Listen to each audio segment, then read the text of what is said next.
Check Nilitaka what's up. kushare Facebook. Sawa.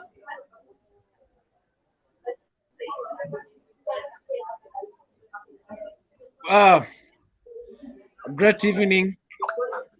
Welcome, guys, to Zero Chills TV. Today we are hosting a very famous guy. He's very famous on these streets, dark streets of Kenya, especially on Facebook. Well, I think it's Facebook and Insta. Are you on Instagram, Banacho? I mean, Abisai. Damn, Yes, why am niko I pale calling? mbele. It's okay because you two are very inseparable. Yeah. So Yes. today we are hosting Ndugu Abisai. He considers himself as a teether in the dark streets. A penman, a bleeding ink. If you want to read, some of the interesting things when you are lonely, during that, Mm. those sad niggas hours, sad moments, sad hours, and then head to Ndugu Abisai our Facebook page to read more. So, okay, guys, Ndugu Abisai, I'll let him introduce himself, and then after that, I think we're gonna start our conversation today. So, Ndugu, maybe tell us. I mean, what do people know about you? We only know Ndugu as a person who writes those comical stories about. Mhm. Especially, I saw something you wrote about your mama, M1. It was really Mhm. funny. Yeah. So, currently, who is Ndugu Abisai? Uh, Ndugu is a writer. Maybe um, more of a storyteller than I am a writer. I love curating and creating stories. I love listening to people and getting stories from them. So, in a nutshell, Ndugu is a storyteller. Yes. Okay. So maybe Ndugu, we can, just give us, a little background about yourself, like when you started writing, probably, what intrigued. One question that we normally ask our visitors is, what made you fall in love with whatever you're doing right now? Have I fallen in love with writing? I'm yet to discover that extremity. But I I started tell hello. Yes, I can hear you. Okay, I started doing whatever I do late 2019. No, early 2019. I was pushed to telling stories by joblessness. I had quit my job, my banking job, and suddenly I had a lot of time in my hands, and I, I, I decided, you know what, I could tell stories because I was getting frustrated. I quit that job without a fallback plan. So when I found myself at home for, I think, the fourth month, straight month, I I decided to, pen out my frustrations. So I chanced upon writing uh, through frustration. I have Okay. been a storyteller for as long as I can remember, but I have never thought of it as a profession. So Okay. even when I was starting in 2019, I didn't Mhm. expect it to become a job. I only wanted to be on Facebook, tell stories, and that's it. All right. Yes. Yeah. So, how was Ndugu, like when he was a kid? How are you while, do you remember that time that you were a kid? Were you a storyteller? Were you the guy that, could, hold a gathering, a couple of kids and tell them about, that narrate a movie, maybe something that you read? Mhm. How was you like a kid? I will answer that question by going back to 1999. I was in class 4. Those days we used to maliza exams and then have the whole of the following week to ourselves. We'd go to school, play a lot as we waited for the teachers to mark our exams. So this particular break, if I can call it that, uh, we found ourselves again with a lot of time in our hands. And I gathered a few boys for about, I think, 2 days. I was giving them a story from the top of my head. To this day, I still remember details about what is it that I was telling them. Then, because I was narrating something that didn't happen, it was just a work of fiction. But I remember giving a story or telling a story for 3 days, Monday through Wednesday. We later closed the school, I think, on Thursday or Friday. And then when we opened in January, they wanted me to continue because we sort of didn't hatukumaliza story. So I think to answer that question, I have been a storyteller for as long as I can remember. It's only that I have never thought about it as something I would love to do and get paid for. Yes. Okay. Okay. Now, moving on, Ndugu, I'd really want us to touch, on you now becoming on, you now, evolving into a mainstream writer. I Uh-huh. do understand that you have a couple of books. Yeah. So Mhm. maybe just to briefly talk about how you started, and the journey of you becoming a mainstream writer. You understand by what I mean, by mainstream writer going Yes, I public do. with your work. Yeah. Uh-huh. I like I will reveal in this conversation most of the things that have happened in my writing journey have been majorly because of chance and luck. I met Tatu Reginalda, an amazing writer.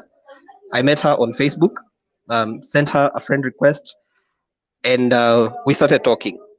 And there was this time she told me to write something about my lunch, and I dug in.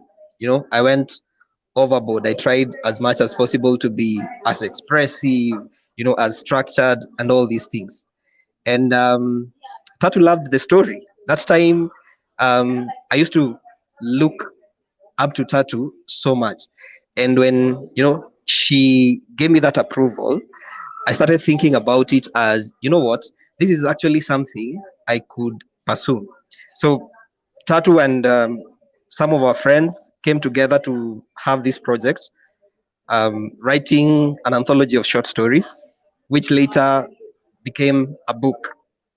And August of 20, August of that year, Tatu reached out. She called me in the evening, one evening in August, and told me, you know, to quote, my friends and I are having this project, and we think you can be part of. I wasn't friends with most of those people. Of course, by virtue of having taken part in the project, we are now friends. But there were guys like Brian Banacho, there was Unia, there was Ivy Aseka, and a host of other writers that I I, I think highly of, and I jumped into it. Um, it never had occurred to me that one day I would want to be published. Up until recently, even after that project, was completed and became successful, I didn't quite consider myself as a person that would want to have a book by, like write a book by myself. So I wanted it to be the last thing or the last piece of work that is published out there. Amazingly, we are working on another project, and hopefully, so I will one day publish my own book. Yes. Okay, okay, okay. That's nice. I hope wherever Tatu is, she's very, very glad that she played a very critical role in your writing journey. So, Yes, she did. yeah. So, Ndugu, maybe just give a brief schedule when before you immerse yourself into the writing thing. Do you have do you have a procedure before you decide to write? Like, do you have a norm, or rather maybe something that you follow before you start penning down your thoughts and etc? Do you have a procedure? Uh, Two things. They may not fall. They may not go in the exact order as I will say, but they serve as my inspiration. First, a story has to happen in my head, and I have to laugh. If I'm not going to laugh at the things I'm about to write, then I'm not going to do that. I'm not going to write. Then the other thing um, is I take tea. I take a lot of tea, and tea is an inspiration to me in so many things. When I'm tensed, when I'm worried, when I'm stressed, I'll always run to tea. So it follows that even when I want to write, the first pit stop, the first place I pitch my tent at is tea. So whenever tea is around, I have inspiration. Okay, okay. I think you need Mm. you need you need to seek, paid partnerships with Ketepa. There's the Fahari. Have you ever tried maybe Yes, seeking partnerships with those brands? Because you could. Faraja, I have worked with. We did something in late 2019 with Huh? Faraja Premium Tea. Ah, Uh, nice. Coming into 2020, there was the pandemic and a lot of other things that happened in my life, Mm-hmm. and we sort of um, didn't go very well with the partnership. But Okay. I am open. I am Uh-huh. looking forward to sending those proposals Okay. when I'm in the right frame of mind to partner at that level. I will Mm-hmm. start sending those proposals, and hopefully you will never see my face, but you'll see my work out there. Awesome, awesome, nice. Please, Ndugu, go for those opportunities. I Um, will. I will. I just want to know when you're not writing, what do you do? When I'm not writing, I'm probably taking tea or observing. I love observing things. So even when I'm not taking tea, I'll be at some corner in a restaurant looking at as at life as it is hurtling, looking at people, the way people talk to waiters and waitresses, the way people talk to each other, deduce things. I am an unpaid investigator Mhm, or an unpaid observer. I observe things. mhm, I am not an outdoor person. I wouldn't say like when I'm not writing, I'm probably hiking or sightseeing or traveling. mhm. I am just a person that loves and appreciates his own space. So if I'm Mhm. not at Java, I'm probably in my house. Okay. Um, yeah, maybe reading. I love to read long form articles. Okay. For anybody that is interested, you can look at www.longform.org. They Mhm. have an array of amazing articles if long form is your type of thing. Yes. Okay. So if I am not writing, I'm probably taking tea or observing or reading long form. Okay. Okay. Nice. Nice. Nice. I think now I just want to know to mention a few people here. I can see Jerry Minor, Eddie Yes, Ashoya, find it. who's saying glad to see Ndugu Abisai wearing a mask. Also, Mhm. there's someone called Jos Ndwati. Of Uh-huh. course, Jos is asking, where do you get your inspiration from? And you've said that it's come from the tea. Yeah, it comes from the tea. So Yes. let's now delve into your projects. Huh? I know you have projects. One of your well-known project is When a Stranger Called. Yes. Yes, Ndugu. What's the story behind this book?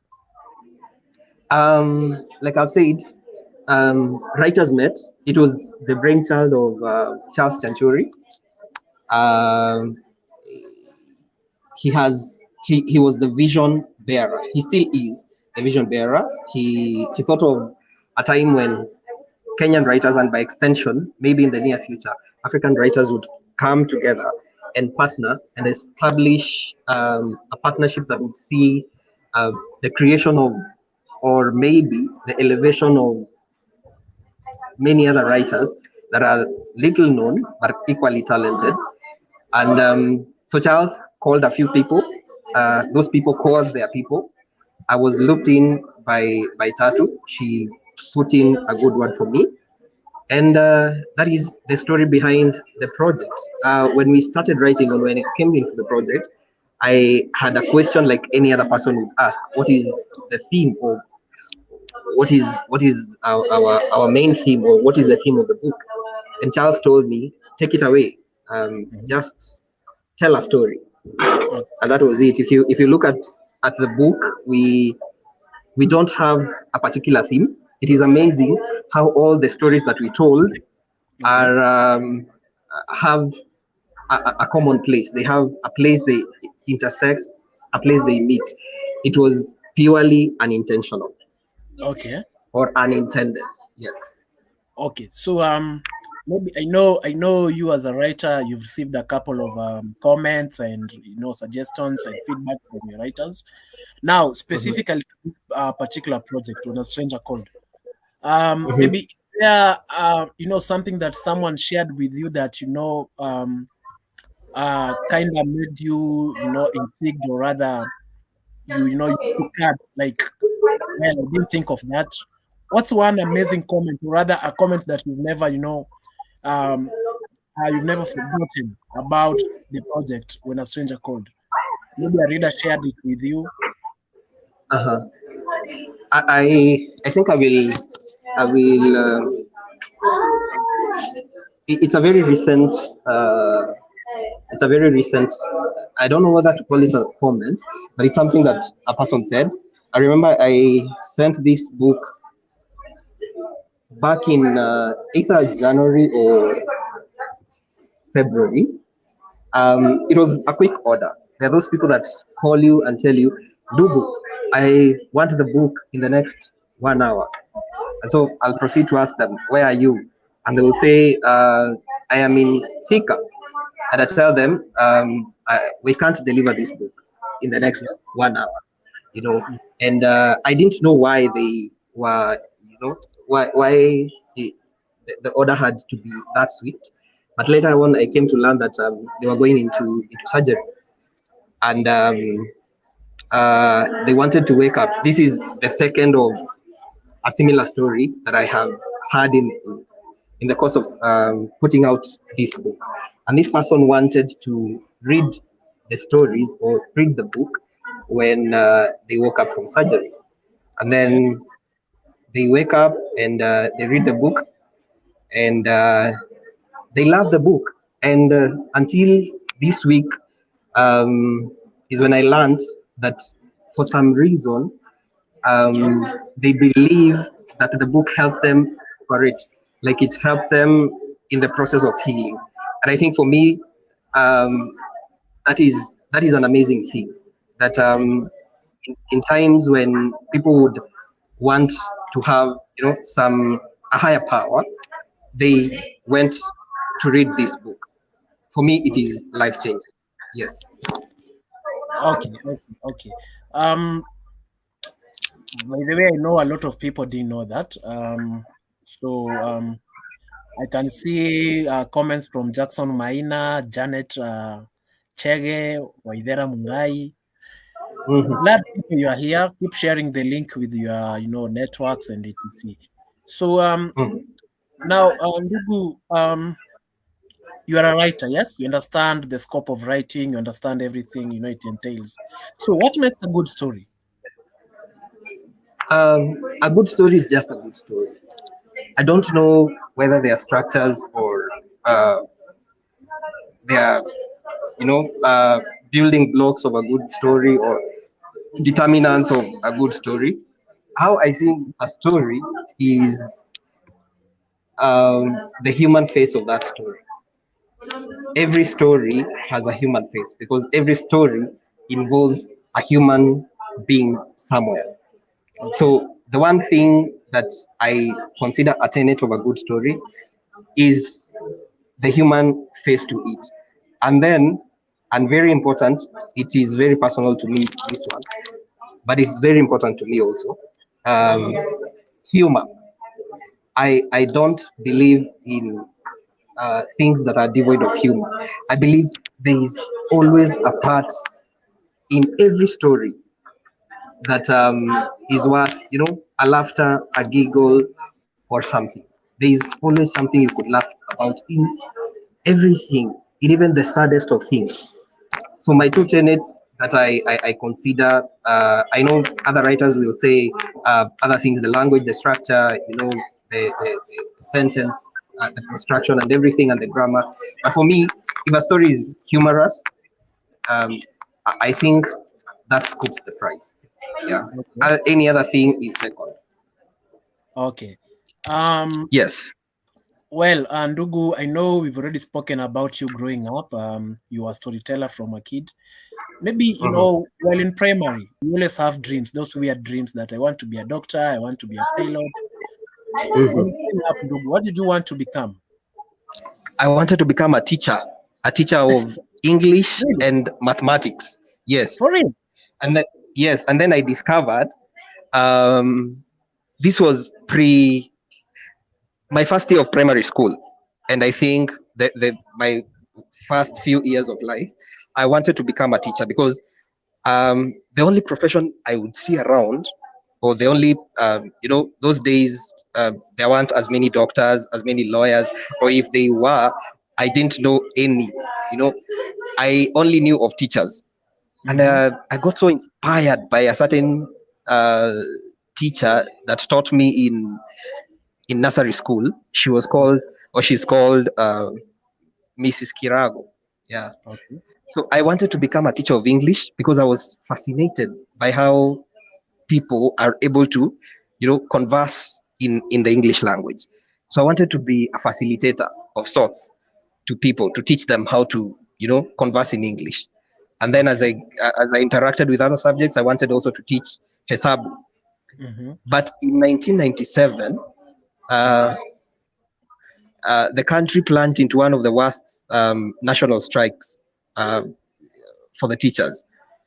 And then we stayed at home, I think, I went to a public school. So we stayed at home for, I think, a month or 1.5 months.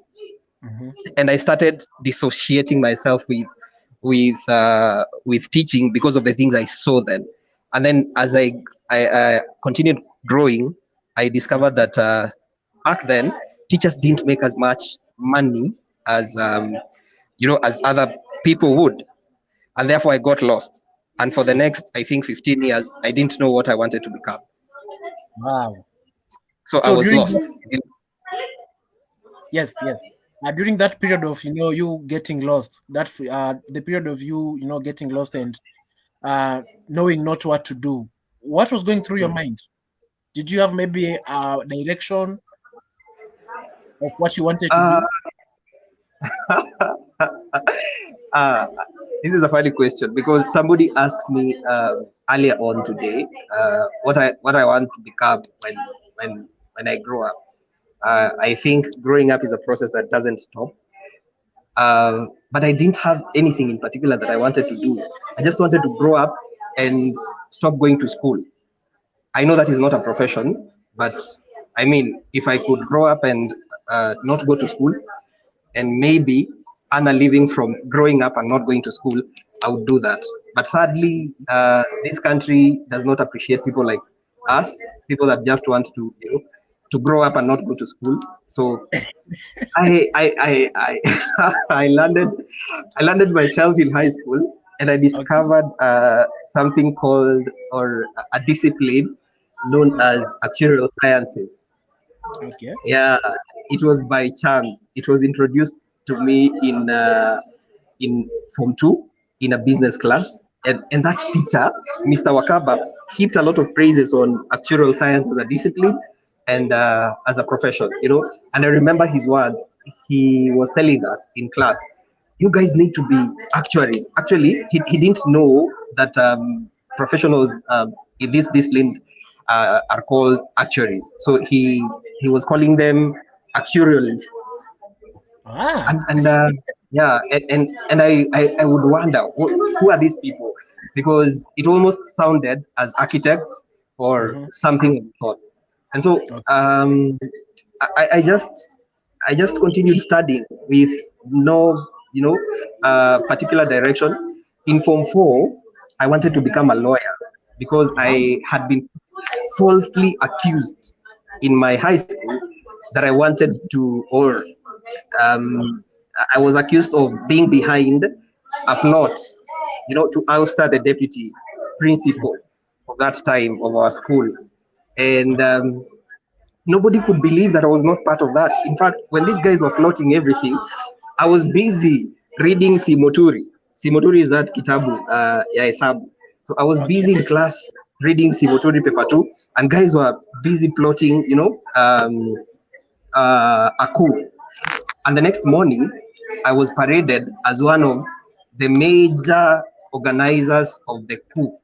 And the deputy principal stood there on that platform in that hall and told me, I want to give you my office for 1 week, and I'll see what you'll do with it. I mean, Okay. I was just innocent, so I sort of wanted to become a lawyer to defend the the ones that can't defend themselves. The word is nimepoteza hiyo word. So I wanted to become a lawyer, and then I I changed that after I I did my Form 4.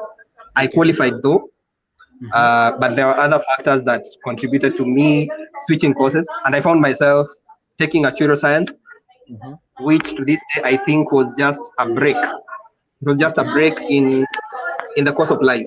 Okay.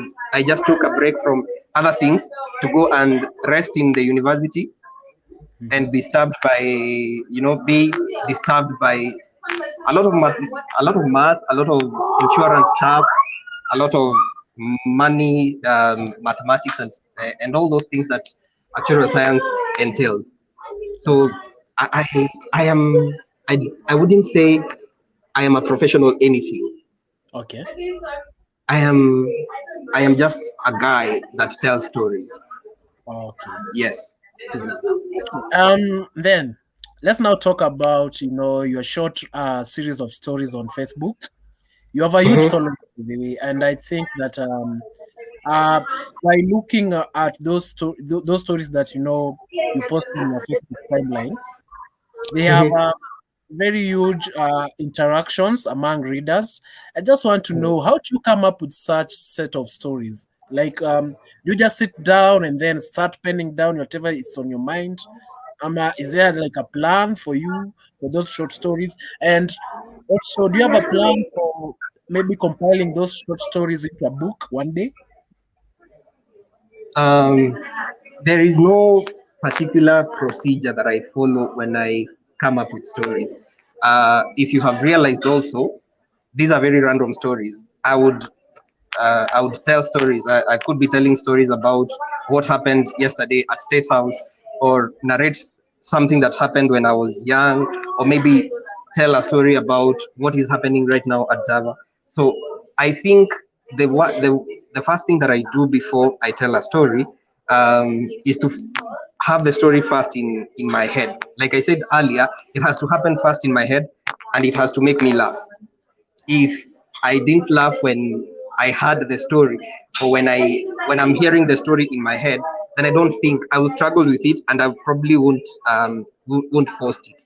The other question you've asked is whether I intend to compile the stories. They are in no particular order and in no particular shape and maybe theme.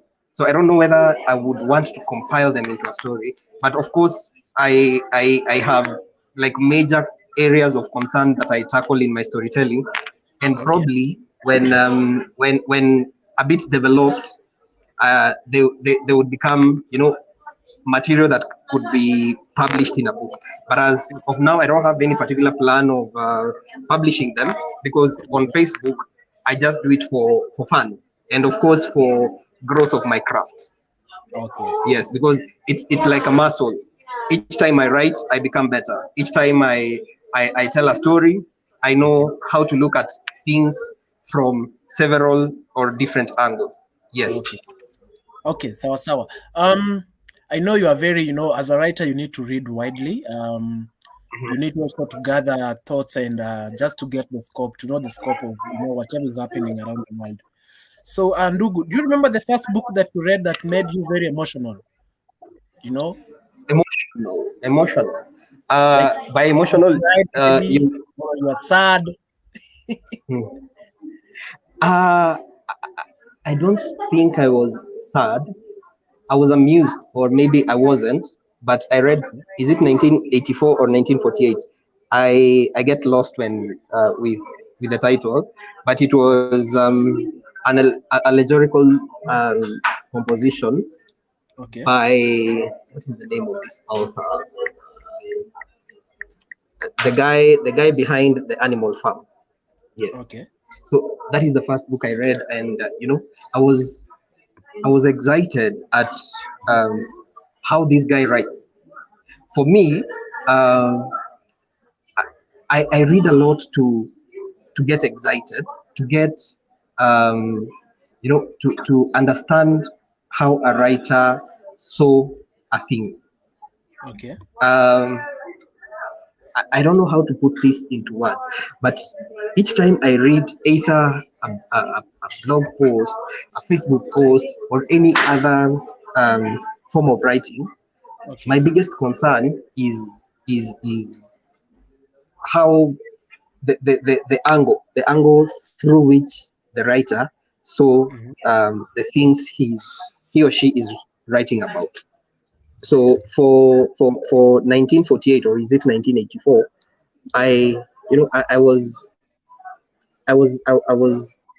so excited, or I don't know the right word to it, but ilinibamba sana that a guy could uh, could write a book, sort of a prophetic book, from about 20 or 24 years back, and put um, the present into a book that he did way back, and be very particular about what is happening now.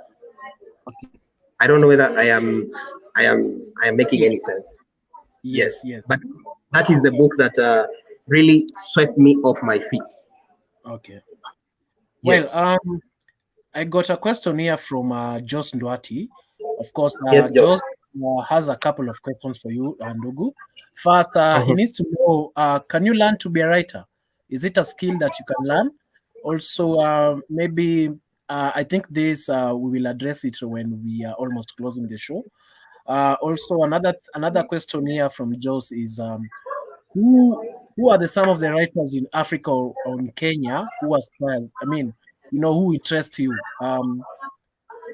or rather, writers that you believe, writers that you love, originally made in Kenya or in Africa.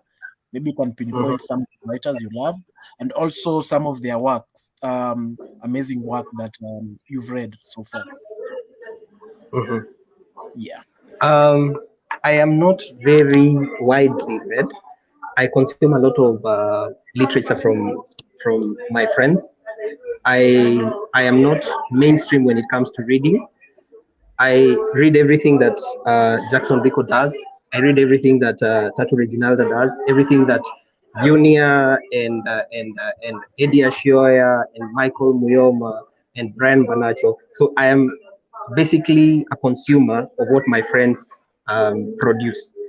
I am also, like I said before, I am not a huge consumer of uh, I wouldn't want to call it foreign literature, but books that have been written outside Kenya. I am biased, and I sometimes I don't feel sorry for saying this, that I am biased because um, I want to consume literature locally, so that we can lift ourselves from those shackles of Kenyans don't write, Kenyans don't read, and all that wahala. So to answer that question, who are the people that I read? I think I have said I Mhm. consume everything that my friends put out there, and it can be evident even in my interactions on all my social media. Every Okay. time they put out anything, I will I will be there, to interact with it. The other thing that maybe I should put out here is that Okay. I do a lot of long form articles. because that is where I see my writing headed to. I see myself as a long form writer more Mhm. than a published author.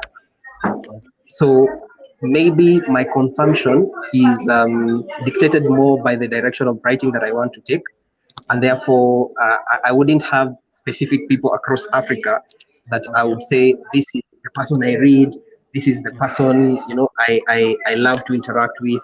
Yeah, Okay. but there is an online magazine called The Elephant. It used to Yeah. be edited. I don't know whether they still do that, but Yeah. Yeah. Oyunga Pala used to be the chief editor. Yeah. I don't know whether he's still the chief editor, but I used to love the Elephant Okay. because it broadened my perspective into this Yeah. whole thing of Africa and writers You know, from other spaces in the continent. Yes. yes, yes, that's true. By the way, it still exists. It's one of my favorite local blog sites, the Elephant. It's one of the best blogs I think that they write about everything and anything. So Everything, and that is yeah, and sorry to interrupt you, that is how I see myself, yeah, as a storyteller with the ability to tell stories just yeah, about from anything and from nothing to I could yeah, tell a story about a salt shaker, yeah, and write 20 paragraphs about it and make it as interesting, as humorous, and as interactive, as catchy as any other person would write about, say, the Mau yeah. Mau struggle, the freedom fighting, the state of emergency in 1952 and stuff like that. Yes. Ah, nice, nice. Let me just allow me to give a few shout outs to some of our audiences here. So we have Wambui Gathuku, who's Mhm. she's asking, can you do writing as a full-time job? We have Irene Kagure. I can also see Ken Kahindi, Janet Chege, El Wangui, Jackson Maina, and many more. So maybe Ndugu, right now I want us to talk about the writing, the creative industry, Mm. the publishing industry in Kenya. You as a writer, I know you've you are directly involved in the creative industry in Kenya. So maybe just to highlight some of the hindrances, or rather some of the problems and difficulties that as writers, writers in Kenya go through before they publish their work. What's really happening in the publishing industry? Like, is it a seamless industry? Is it a how's the industry in your own thought?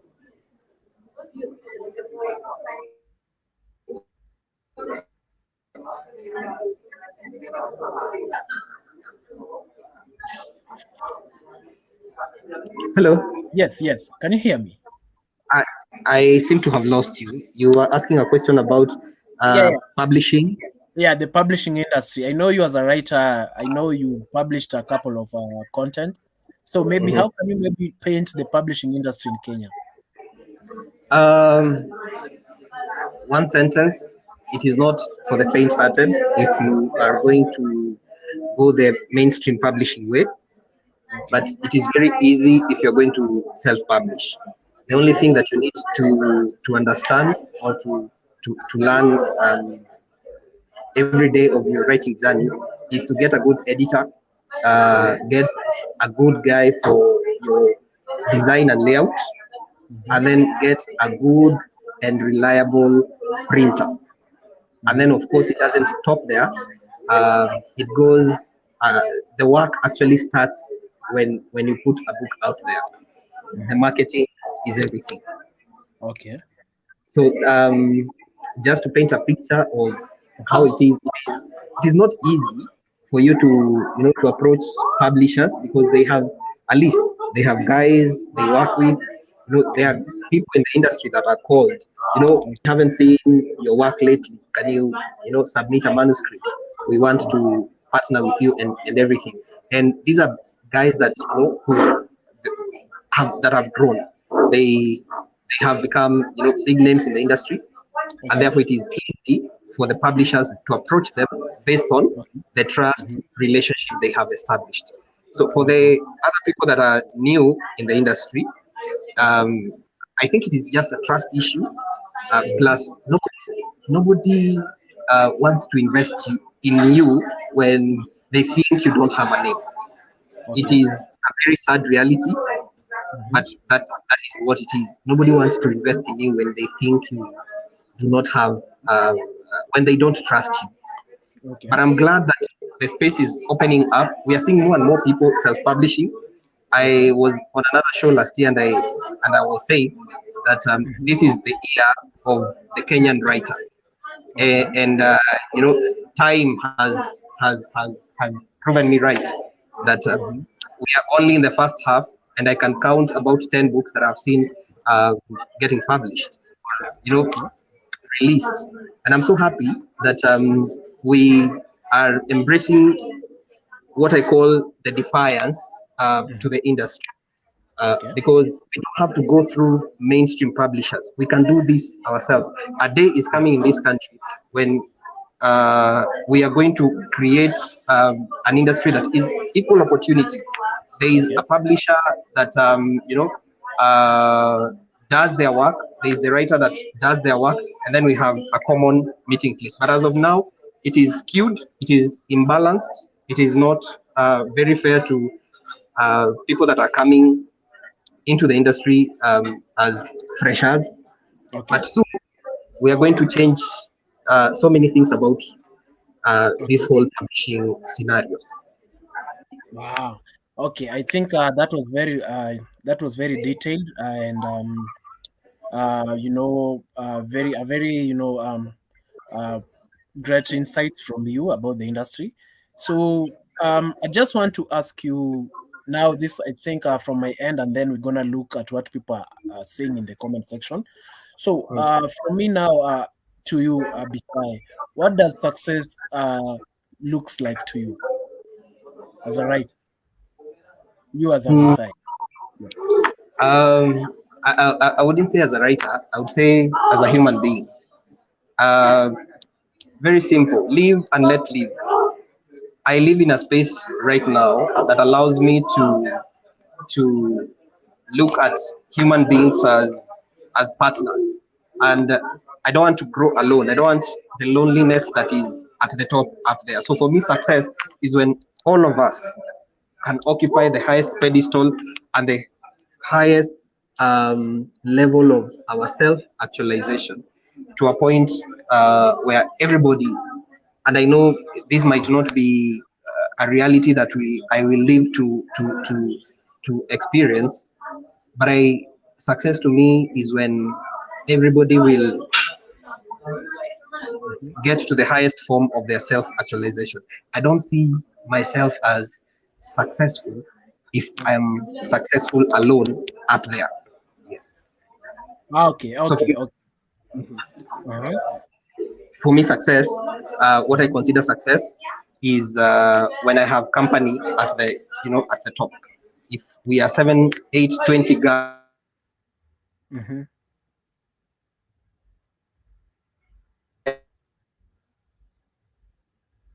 or hello, Okay.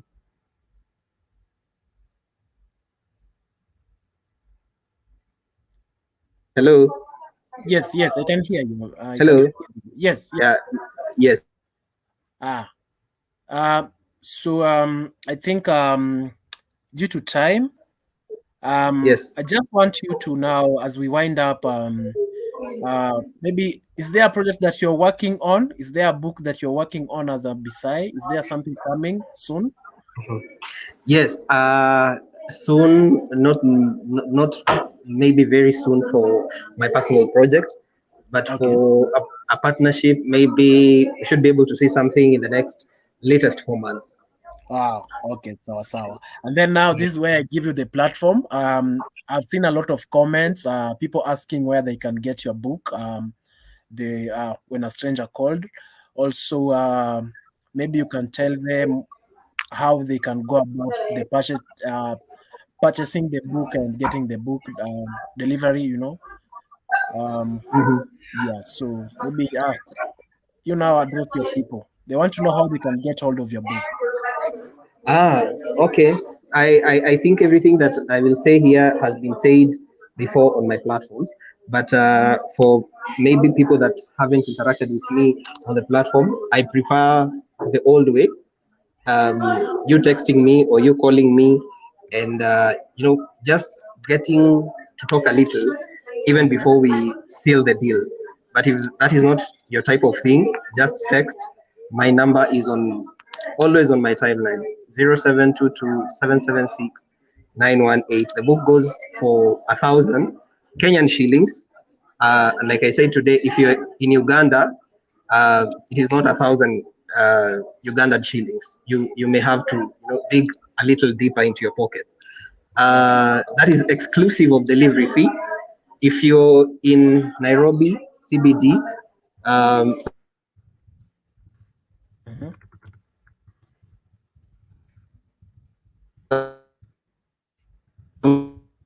this place where Java is.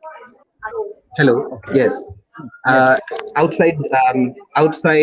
outside Nairobi, we send via various courier services: Wells Fargo, G4S, Matatu Circles, and other means. Outside the country, I prefer EMS. Yeah. They have a partnership with Posta. It is cost effective, Okay. but there are people that request that we do it via DHL, and we do it. Yes. Okay. Okay. Nice, nice, nice, nice. I think you guys have heard where to get the book. Mhm. As now we come to a close to our show, maybe Mhm. now Abisai, tell us how do you make your tea? I mean, how do you love your tea? Do you put milk, everything, and then heat it, or do you procedurally heat the water, weka majani, then milk? Yeah. How do you make your tea? uh, I didn't see this question coming, but I love boiling my tea the traditional way. I love for it to, unajua, inachamka inakuja juu, inarudi chini, inachemka tena, inarudi chini. So like That do you is start with boiling the water, alafu unaweka majani, alafu no. maziwa, ama I everything? mix, I mix everything, Uh-huh. and that is what makes God happy. When you put everything into the same sufuria. This culture of sijui boiling water and sijui getting milk in a jar and then mixing them after they have arrived on the table, I think that is why the world is experiencing a pandemic. The day Okay. we stop that, this pandemic will be gone. So what makes God happy is when you put everything into the same sufuria. Mm. Yes, yes. Uh-huh. Sasa ile kitu inafanya Mungu afurahi ni Uh-huh. kuchemsha kila kitu kwa sufuria moja. Yes, Yeah, I'm not sure about that because well, I'm from me the I'm west. sure. I'm from wherever in at my place, Ocha, Uh, uh, we cook tea in a very procedural manner. You heat uh, the water, you weka mhm, majani boils until it gets dark. The water mhm, from that dark color, and then you mhm, weka milk. The milk has to heat hadi kuje juu, urudishe chini, juu chini, three times, twice, mhm, and then now you can mhm. have the tea. Very Oh, beautiful. Yeah. as a person that talks directly to God about tea, I can tell you, you guys have been doing it the wrong way. So take it from me. No, Go, no. go and spread the gospel to your people. Tell Yeah, them that yeah. the tea master has said you have been doing it the wrong way. No, we make tea the Jewish, how the Jewish make their tea. Go read about how Jewish make leave alone the British way of making tea. British Uh, don't know how to make tea. they Their tea don't. is pathetic. They, Yeah, they make pathetic tea. Yes. yes. So go read about how the Jewish people make their tea. Hmm. I will. Yes. I will. And I think I've interacted with a lot of tea making procedures and styles. So Okay. maybe it is an additional to the many I have. I will, Okay. and I will get back to you. But Ah, hear it from me. What makes God happy is that procedure I've just given you. Sawa sawa, sawa sawa. Yeah. Well, we have come to the end of our conversation, and I just want to say thank you so much, Ndugu, for agreeing to come to our channel and hosting you today. So also, I want to say thank you to the to the team, the Zero Chill team, for making this happen, and also to our fans, the people who are here commenting on you, asking questions, and keeping us moving. You people, you're a great deal to us. You're the reason why we make this show. And we just Yes. want to say that keep doing whatever you are doing and keep locked here. If you've not subscribed, kindly hit the subscription button. Down there, you'll see a button. We'll keep bringing amazing guests to you every Friday of the week. Every Friday of the week from 4 to 5. Yes. Um, from Zero Chills, we just want to say thank you so much, for being with us today, and have Asante. a great weekend ahead. Ndugu, please don't drop. Sawa sawa. Mm.